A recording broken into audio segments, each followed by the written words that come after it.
আজকে একটা সুন্দরী আপু এসে বলছে, ভাইয়া দেন তো আমার ফোনটা শুধু ঠাস করে চালু হয়, আবার ঠাস করে বন্ধ হয়ে যাচ্ছে।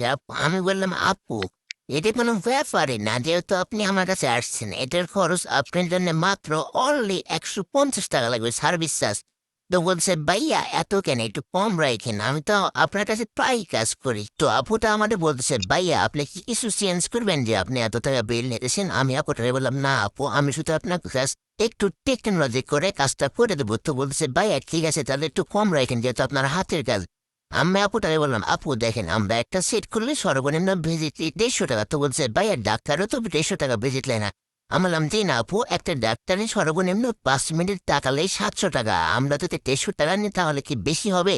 তো বলছে, ভাইয়া এত কথা বাদ, আপনি 100 টাকা নিন। আমি বললাম, আপু 100 টাকা হয় না, আপনি 120 টাকা দিন।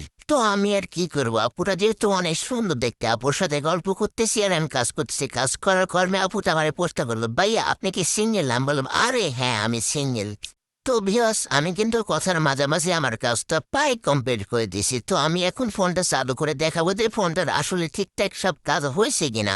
তো ভিউয়ার্স, আমার পাবলিকের কাছে একটাই প্রশ্ন, আমরা যদি আধা ঘন্টা কাজ করে 150 টাকা ভিজিট নিই, এটা যদি হারাম হয়, তাহলে যদি একটা ডাক্তার 10 মিনিট একটা সিপ লেখে যদি 700 টাকা ভিজিট নেয়, এটা কি হালাল? আমরা তো টাকাটা নিচ্ছি কর্ম করে, আর তারা তো শুধু 7 মিনিট 8 মিনিট রেখে 800 টাকা 900 টাকা ভিজিট নেই, এটা কি তাহলে হালাল? এখানে একদল পাবলিক এসে এখন বলবে, ডাক্তারের তো অনেক টাকা পয়সা নষ্ট করে একটু লেখাপড়া শিখছে। তো তাদের উদ্দেশ্যে আমি একটা কথাই বলি, আমরাও কিন্তু অনেক টাকা পয়সা খরচ করে কাজটাও শিখছি।